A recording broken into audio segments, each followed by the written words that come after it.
Hello বন্ধুরা, কেমন আছো তোমরা সবাই? আশা করি অনেক অনেক ভালোই আছো। আর তোমাদের ভালোবাসায় আমি অনেক ভালো আছি, কারণ তোমরা আমাকে যে পরিমাণে ভালোবাসা দিয়েছ এবং সাপোর্ট দিয়েছ তা আমি কোনোদিন ভুলতে পারবো না। তাই তোমাদেরকে মজা দেওয়ার জন্য আবারও একটি নতুন গল্প নিয়ে হাজির হলাম। গল্পটি শোনার মতো আশা করি তোমাদের দাঁড়িয়ে যাবে। ভাইজাও সব জানে। ভাবি বললেন তোর ভাইও রেডি আছে? আর হ্যাঁ, আজকে ভাইয়া না নাম ধরে ডাকবে আমাকে। দেখে ভাইয়া উঠে দাঁড়ালো। তাকে দেখে আমি মাথা নেড়ে সম্মতি জানালাম। ভাইজা জিজ্ঞেস করলেন তুমি কি সত্যিই প্রস্তুত? আমি বললাম হ্যাঁ আমি প্রস্তুত। আমার ভাই ও ভাবি অনেকদিন ধরে সন্তান ধারণের চেষ্টা করছিলেন কিন্তু সফল হচ্ছিলেন না। আমি তখন আমার বাবা মায়ের বাড়িতে থাকতাম। হঠাৎ করেই আমার ভাই আমাকে তার কাছে নিয়ে আসে এবং একাধিক রাত আমাকে তার স্ত্রীর মতো আচরণ করে কাটায়। আমি গর্ভবতী হয়ে যাই। আমার নাম তামিমা। আমি দেখতে অনেক সুন্দর, শরীরের গঠন নাই বা।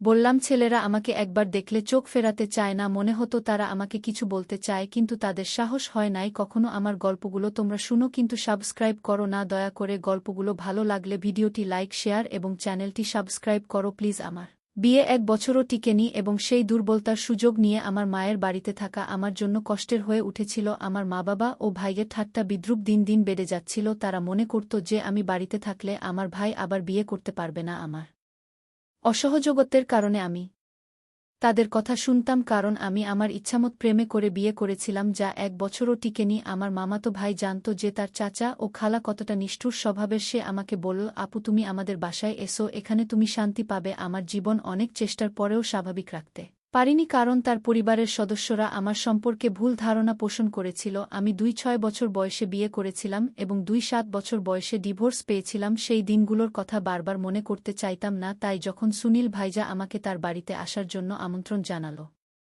আমি সেই রাতেই সিদ্ধান্ত নিলাম যে আমি আর আমার বাবা মায়ের বাড়িতে থাকব না। আমার জিনিসপত্র গুছিয়ে বাসের চেপে রওনা দিলাম, কারণ আমার বাবা মাও চেয়েছিল আমি যেন বাড়িতে না থাকি। সুনীল ভাইয়ারের সঙ্গে আমার ছোটবেলার বন্ধুত্ব ছিল। সে এমন একজন যাকে আমি ভাই বলে ডাকতাম। তার কোনো সন্তান ছিল না আর সে আমাকে খুব খুশি মনে স্বাগত জানালো সুনীলের বাড়িতে। আমি কোনো অবজ্ঞার সম্মুখীন হইনি। সে আমার প্রযোজনের দিকে খুব যত্ন নিয়েছিল। সেই খুশির পরিবেশে আমি 6 দিন কাটালাম। সুনীল এবং তার স্ত্রীর মধ্যে একবারও কোনো ঝগড়া দেখিনি, কিন্তু আমার কারণে তাদের মধ্যে যেন কোনো সমস্যা না হয় তাই আমি সুনীলকে বললাম যে এখন আমাকে বিদায় নিতে হবে, হয়তো আমার উপস্থিতির কারণে তোমরা নিজেদের সময় পাচ্ছ না। সুনীল উত্তরে বলল এখন সময় পেয়ে আর কি লাভ। আমি বুঝলাম কিছু একটা সমস্যা আছে তাদের মাঝে। আমাদের বিয়ের 8 বছর পূর্ণ হলো। সুনীল আমাকে তার বাড়িতে কয়েকদিন থাকার অনুরোধ করল। সেদিন রাতে যে রুমে আমি ছিলাম আমার রুমটা সুনীল ভাই এর রুমের পাশেই ছিল। আমি রুম থেকে বের হতেই সুনীল ভাইয়ার রুম থেকে কিছু আওয়াজ শুনতে পেলাম। মনে হচ্ছিল তার বউয়ের সাথে কথা বলছেন আর কিছু অদ্ভুত আওয়াজ আসছিল এত রাতে।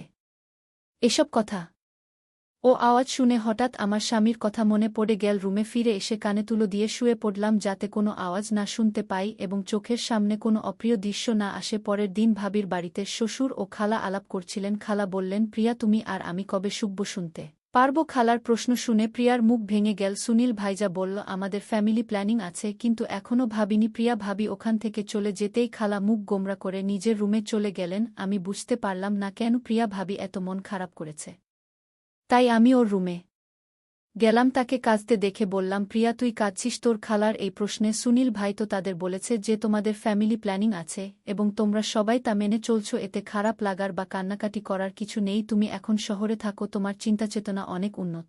আজকাল সন্তান জন্ম দেওয়া এত সহজ নয় এবং খরচও অনেক বেড়ে গেছে। হয়তো সময় বুঝে ভাইজা বাচ্চা নিবে, এতে টেনশনের কি আছে? আমি কথা বলতে বলতে হঠাৎ প্রিয়া আমার কাঁধে মাথা রেখে জোরে জোরে কাঁদতে লাগলো। তার কান্নার কারণ জানতে চেয়ে আমি তাকে সান্ত্বনা দিয়ে বললাম প্রিয়া ভাবি তোমার কান্নার কারণ নিশ্চয়ই অন্য কিছু। তুমি আমাকে তোমার বন্ধু ভেবে সব বলতে পারো। প্রিয়া ভাবি তখন বলল তুমি যখন আমাকে বন্ধু ভেবে প্রশ্ন করেছ আমি তোমাকে সত্য কথা বলবো, কিন্তু এটা শোনার পর তুমি আমাকে ভাবির মতো নয় বন্ধুর মতো আচরণ করবে। আমি প্রিয়াকে প্রতিশ্রুতি দিলাম যে আমি তাকে বন্ধুর মতোই আচরণ করব। তখন প্রিয়া বলতে শুরু করল আমাদের কোনো পরিবার পরিকল্পনা নেই। সত্যি বলতে আমি মা হতে পারবো না, আমার মধ্যে একটা ত্রুটি আছে। আমি প্রিয়াকে বোঝালাম এত টেনশন নেওয়ার কি দরকার, মানসিক চাপ কমাও, ঈশ্বর চাইলে সব ঠিক হয়ে যাবে। যদি মা বাবা হওয়ার ইচ্ছা থাকে তাহলে এতিমখানা থেকে একটি শিশুকে দত্তক নিতে পারো, এতে তুমি মাতৃত্বের স্বাদ পাবে এবং সেই শিশুটিও ভালো থাকবে। প্রিয়া বলল আমাদের যদি সন্তান দত্তক নিতে হতো তাহলে আমাদের বিয়ে হয়ে যেত অনেক আগেই, কিন্তু সুনীল আর আমি শুধু আমাদের নিজেদের সন্তান চাই। আমার মধ্যে কি অভাব আছে সমাজে এটা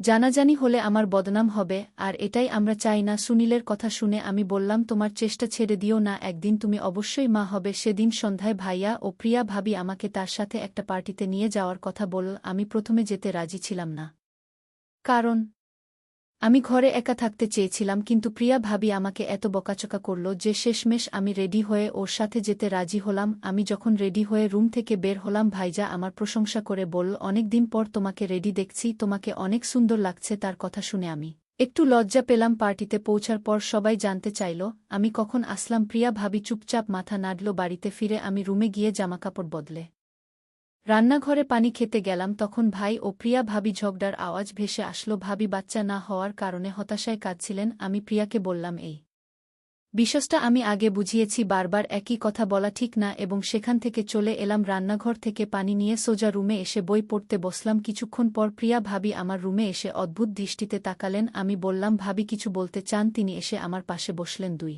ঘণ্টা হয়ে গেছে আমরা পার্টি থেকে ফিরেছি, কিন্তু প্রিয়া ভাবি এখনও চেঞ্জ করেনি। সে আমার হাত ধরে বলল, তুমি আমার জন্য একটা কাজ করবে, আমার বন্ধুর মতো। সে আমাকে প্রতিশ্রুতি দিতে বলল যে আমি তাকে অস্বীকার করব না। আমি জানি সে আমার কাছ থেকে কি চাইবে, হয়তো সে আমাকে শপিং করতে বলবে, না হয় কিছু ব্যক্তিগত কথা শেয়ার করবে। আমি ভাবিকে বললাম, তুমি যা বলবে আমি করতে প্রস্তুত। তার কথা শুনে হেসে বললাম, হ্যাঁ, তুমি মা হয়ে যাবে। প্রিয়া ভাবি বলল, আমার কথা পুরোপুরি শোনো, আমি মা হতে চাই, কিন্তু তোমার মাধ্যমে। আমি বিস্মিত হয়ে জিজ্ঞেস করলাম, আমার মাধ্যমে মানে কি? প্রিয়া ভাবি বলল, তুমি কথা দিয়েছ, তাই প্রত্যাখ্যান করতে পারবে না। গত 8 বছর ধরে আমি মা হওয়ার জন্য আকুল হয়ে আছি। আমরা লাখ লাখ টাকা হাসপাতালে খরচ করেছি, আমি কত ইনজেকশন খেয়েছি। এখন আমি চাই তুমি সুনীলের সাথে কিছু রাত কাটাও, তাকে ভালোবাসো। তার কথা শুনে আমি হতবাক হয়ে গেলাম। ছোটবেলা যার সাথে খেলেছি, যাকে কাল পর্যন্ত ভাই বলে ডাকতাম, তার বউ আমাকে এভাবে বলছে। আমি বললাম, তুমি কি বুঝছো? তুমি কি বলছো? প্রিয়া ভাবি বল, হ্যাঁ, আমি ভেবে চিনতে বলেছি তোমাকে এই কাজ বিনা পয়সায় করতে হবে না। আমরা তোমাকে 4,000,000 টাকা এবং একটি বাড়ি দেব। তাদের প্রস্তাব শুনে আমি ভাবনায় পড়ে গেলাম। আমি জানতাম আমার নিজের বিউটি পার্লার খুলতে পারলে ভালো হতো। এই 4,000,000 টাকা দিয়ে আমি একটি ব্যয়বহুল প্রফেশনাল কোর্স করতে পারতাম এবং বল পার্লার খুলতে পারতাম। কিন্তু প্রিয়া ভাবি প্রস্তাব